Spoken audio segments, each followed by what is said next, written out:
Hello friends, আপোনালোকে চাই আছে আপোনালোকৰ favourite YouTube channel Hitlist Assam. মই সুৰজিত শইকীয়া আৰু আজি মই আছো এট দ্য লেণ্ড অফ সত্ৰাস and সত্ৰাধিকাৰ্ছ।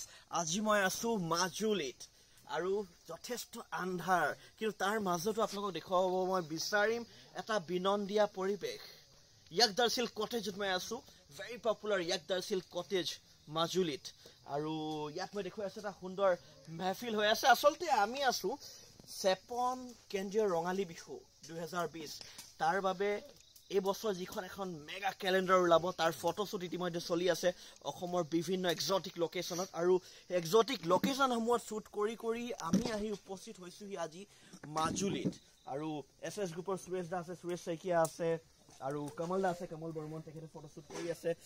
Mister and Mrs Debnath, honored scientist from Assam Agriculture University, Polas Dahot আছে, মোৰ ফ্ৰেণ্ডছ ৰিকি, আসিফ আছে, তানভীৰ আছে, মিছেছ দেৱনাথ আছে, and all our beautiful models. আৰু তেওঁলোকৰ লগত মই কথা পাতিম যে ইয়াত আহি আচলতে কেনেকুৱা লাগিছে, দিনটো কষ্ট কৰিলে। সুৰেশ দা, দিনটো কষ্ট চলি আছে আৰু আজি বিশেষকৈ আপোনালোকে শিৱসাগৰটো শ্বুট কৰিলে আৰু বিভিন্ন ঠাইলৈ গ'ল, আৰু আজি ইয়াত আপোনালোকে কেনেকুৱা কনচেপ্টত শ্বুট কৰিছে? আমি মাজুলীৰ যিটো মুখা যিটো আছে সেই কালচাৰটো আমি অলপ প্ৰমোট কৰিব চেষ্টা কৰিছিলোঁ, আৰু খুব ভাল ফটোগ্ৰাফি কৰিলে কমল বৰ্মন। আৰু কমল বৰ্মন থকালৈকে মই একো টেনশ্যনে নলওঁ, আৰু আমাৰ মডেল তাইও খুব ভাল কাম কৰিছে, আৰু চবৰ হেৰিটো ভাল লাগিল, আৰু মানে কনচেপ্টটো ভাল লাগিল। মই যিটো বিচাৰিছোঁ সেইটো পাইছোঁ তাৰমানে। কমল দাৰ ওচৰলৈ আহিছোঁ, ধুনীয়া ফটোশ্বুট হৈছে আজি। সত্ৰলৈ গ'ল, আশীৰ্বাদ লোৱা হ'লে নাই? একদম আমি গৈ প্ৰথম মাজুলীত সোমাই আমি উত্তৰ কমলাবাৰী সত্ৰত গৈ প্ৰভু এজনৰ আশীৰ্বাদ লৈছোঁ আমি, আৰু চাগে সেই আশীৰ্বাদে কাম দিলে। আজি ফটোশ্বুটটো বিৰাট ধুনীয়াকৈ আৰু টাইমত হ'ল। মোৰ লগত আছে মিষ্টাৰ দেৱনাথ আছে, প্লাছ দেৱনাথ তেখেত আছে। দাদা, আজি ধুনীয়া পৰিৱেশৰ মাজত প্ৰথমতে মই যদি তলৰ পৰা পেন কৰি যদি দেখুৱাই আপোনালোকে দেখা পাব ধুনীয়া জুইৰ মই তাপ লৈ আছোঁ।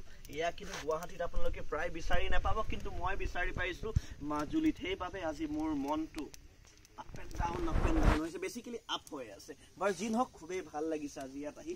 বিশেষকৈ যিসকল মডেলছ আছে মই তেওঁলোকৰ লগত কথা পাতিম, কিন্তু তাৰ আগতে মই জুইৰ মাজত হেৰাই গৈছিলোঁ। এতিয়া মই মিষ্টাৰ দেৱনাথৰ ওচৰত আহিছোঁ। তেখেতৰ ছোৱালীও এইবছৰ চেপন কেলেণ্ডাৰ, আপোনাৰ ছোৱালীও এইবাৰ অংশগ্ৰহণ কৰিছে, আৰু ইমান ডাঙৰ ইনিচিয়েটিভ এটা লৈছে চেপন কেলেণ্ডাৰে, যে 25,000কে দিছে। কেৱল টকা ডাঙৰ কথা নহয়, কিন্তু এনেকুৱা এটা ইনিচিয়েটিভ লৈছে য'ত তেওঁলোকে এটা ভাল অপৰচুনিটি পাইছে। আপুনি কি কয় তাৰ বিষয়ে? বহুত দিনৰ পৰাই আচলতে শুনি আছোঁ, চেপন বিহুৰ কথা আমি শুনি থাকোঁ। এইবাৰ কিছুদিন আগতে মোৰ ছোৱালীয়ে শেষ কৈছিলে যে দেউতা, এটা অডিশ্যন হ'ব ডিব্ৰুগড়ত, মোক যাবলৈ দিবাচোন প্লিজ, কাৰণ তাত 12জনী মডেল চিলেক্ট কৰিব। তাৰ মাজত যদি মই এজনী হৈ যাওঁ মোৰ খুব ভাল লাগিব। ময়ো ভাবি আছোঁ, বহুত বছৰ যোৰহাটত আছোঁ, গতিকে মোৰ খুব ভাল লাগিছে যে তাত মই ভাবিলোঁ যে ঠিক আছে যোৱা তেতিয়াহ'লে, আৰু আজি সেই দিনটো আহি পৰিলে যে ইয়াত আমি কৰিব পাৰিছোঁ। ভাল লাগিলে মনটো, নহয়নে বাৰু? আৰু পলাশ দা, আপুনি অলপ চাই দিছে ছাৰ্ভিচ আপুনি কৰি আছে, খুবেই আমাক দিনটো আপুনি হেল্প কৰি আছে এই ক্ষেত্ৰত। থেংক ইউ ছ' মাছ। কেনেকুৱা লাগিছে পলাশ দা? মোৰতো মাজুলী একেবাৰে ইয়াৰ ওচৰৰ জেগা বুলি ক'ব পাৰি, ইয়াৰ মানে একদম অন্তৰৰ। মই যেতিয়াই কামৰ পৰা ষ্ট্ৰেছ বা তেনেকুৱা বহুত আমাৰ কাম কৰি থকাৰ পিছত টেনশ্যন হয় বহুত কেতিয়াবা কিবা, কিন্তু ইয়াৰ পৰিৱেশে এই টেনশ্যনবিলাক আমাৰ ধুই পেলায়। একচুৱেলি ব্ৰহ্মপুত্ৰৰ চাগে সেয়াই মানে ক্ষমতা যে আমাৰ মনৰ পৰা ভালবোৰ ৰাখি বেয়াবোৰক ধুই পেলাব পাৰে। তো চেপন ৰঙালী বিহুৰ এই কেলেণ্ডাৰখনৰ লগত জড়িত হৈ থাকিব পৰাৰ কাৰণে মই মানে অতি আনন্দিত।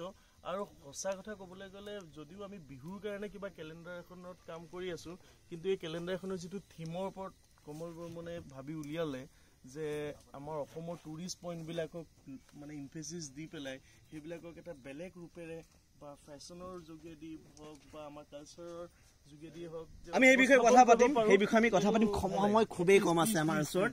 আৰু মিছেছ দেৱনাথ, আপুনি নিজে এগ্ৰিকালচাৰ ইউনিভাৰ্চিটিৰ, আপুনি নিজে এগৰাকী চাইণ্টিষ্ট, আৰু আপোনাৰ ছোৱালী তাত বহি আছে, জেছিকা। ইফ আই নট ৰং, ইয়ৰ নেম ইজ জেছিকা, ৰাইট?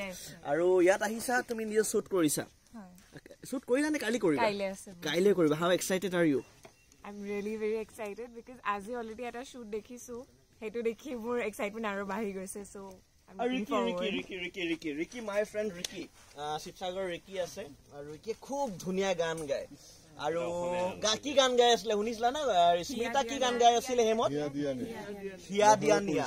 তেন্তে এই নেগা কৈ আছে কিন্তু মই বিচাৰিছো যে Ricky should Singh a song Ricky কোনটো গানটো যদি হৈ যায় এবাৰ নিশ্চয় বন্ধু আৰু সাহিল আছে সাহিলে কেৱল ৰিকিক ফ্ৰেমত দেখালে নহব সাহিলে ৰিকিয়ে যেতিয়া গান গাব সকলোৱে হাত চাপৰি বজাব লাগিব সকলোকে দেখুৱাব লাগিব আৰু লগতে কিন্তু সাহিলক কিন্তু ৰিকিক কিন্তু বেছিকে দেখাবা দেই ইউ কেন মুভ অন দিয়া নহক I've got another friend he's from Mumbai কিন্তু হাৰে হিমজুৰ অসমীয়া ৰণবীৰ আৰু মাকে ক'লে তই গোটেই অল ইণ্ডিয়া ঘূৰিলি কিন্তু তই অসম ঘূৰা নাই নিজৰ মাতৃভূমি ঘূৰা নাই সেইবাবে মুম্বাইত ৱেল চেটেল মুম্বাইতে মাক দেউতাক থেকে বহু বছৰ মুম্বাইত আছে সেইবাবে আজি ইয়াত আহিছে আৰু তাৰ মাজতে এটা মেহফিল পাইছে আমাৰ সকলো আমাৰ অসমীয়া মানুহ সকলোৰে মাজতে ধুনীয়া মেহফিল জুই তাত চলি আছে ইয়াকদাৰশিল cafe how are you feeling right now মই ইয়াত আহিছিলোঁ আপোন মানুহ লগ কৰিবলৈ মই সেয়াই পালোঁ আই এম ভেৰি হেপী সেয়াই লাগিছিলে চ' আৰু I am at very nice people over here so' I am fully satisfied যিদৰে বিদেশত আপোন মানুহ পাই যায় ঠিক তেনেদৰে স্বদেশত তুমি পাই গলা আপোন মানুহ নহয়নে বাৰু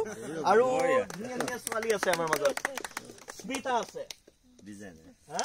আমাৰ যোৰহাট নহয় জানো পপুলাৰ কেলে গম পাই নাপায় তাই মানে কথাই কেৱল আমাৰ যোৰহাট কৈ থাকে মানে কিয় আমাৰ যোৰহাট সেইটো কথা মই জানিব বিচাৰিছো যোৰহাট গৌৰৱ ন বাৰু এনে নকওঁ বাৰু এডিট হৈ যাব বাৰু যি নহওক কেনেকুৱা লাগিছে কষ্ট যথেষ্ট হৈ আছে বহুত বেছি আমাৰ মানে টোপনিয়ে পূৰ্বা নাই ইমান কষ্ট হৈছে 2-3 ঘণ্টা আমি শুবলৈ পাইছো দেন কাম কিন্তু but still it is prestigious to work for চেপন বিহু তুমি মেকআপ আৰ্টিষ্ট হিচাপে তুমি কাম কৰিছা হোৱাটছ ইউৰ নেম সুস্মিতা বনি কেনেকুৱা লাগিছে ভাল লাগিছে শান্তি আজি কি শ্বুট আছিল থিম কি আছিলে মোৰ মুগা কেনেকুৱা লাগিলে টিম ইজ গুড এনিৱেজ বাৰু যি নহওক আপোনালোকে বহুত সময় ললো শেষ কৰিব লাগিব কিন্তু তাৰ আগত let's check out what's the food inside আমি চাম যে আজি ৰাতিৰ বাবে মেহফিল জমি উঠিছে ইতিমধ্যে আপোনালোকে কথা পাতিব পাৰে তাৰ মাজতে মই এতিয়া খানা কি বনিছে মই সেয়া দেখুৱাব বিচাৰিম খানা কি বনিছে ৰাতি দাদা মেহফিলটো জমি গৈছে যদি দেখুৱাই দিয়ে কি হৈছে এতিয়ালৈ ৰেডি এইটো আপোনাৰ এইটো চব্জি এটা আছে আপোনাৰ হেৰি গাজৰ আৰু হেৰি ওলকবি আৰু এইটো আছে আপোনাৰ বইল চিকেন এইটো বইল চিকেন আৰু যিটো আছে সেইটো আপোনাৰ মাছ ফ্ৰাই কৰি আছো এইটো মাছৰ কাৰী হ'ব বৰালি মাছৰ কাৰী হ'ব ইয়াত ভাত আৰু ইয়াতে এইটো দালি আছে দালিটো দেখাই দিয়ক এবাৰ ধুনীয়া দালি আছে ইয়াত মাছ ফ্ৰাই আৰু এইটো পিটিকা এইটো আলু আৰু বেঙেনা পিটিকা এইটো মানে বনাই থোৱা আছে এইটো আৰু কাম আছে আৰু অলপ কাম মানে ঢেৰ কাম আছে বাৰু যি নহওক আৰু আমি আজি ধুনীয়াকে খাম আৰু কিবা বনি আছে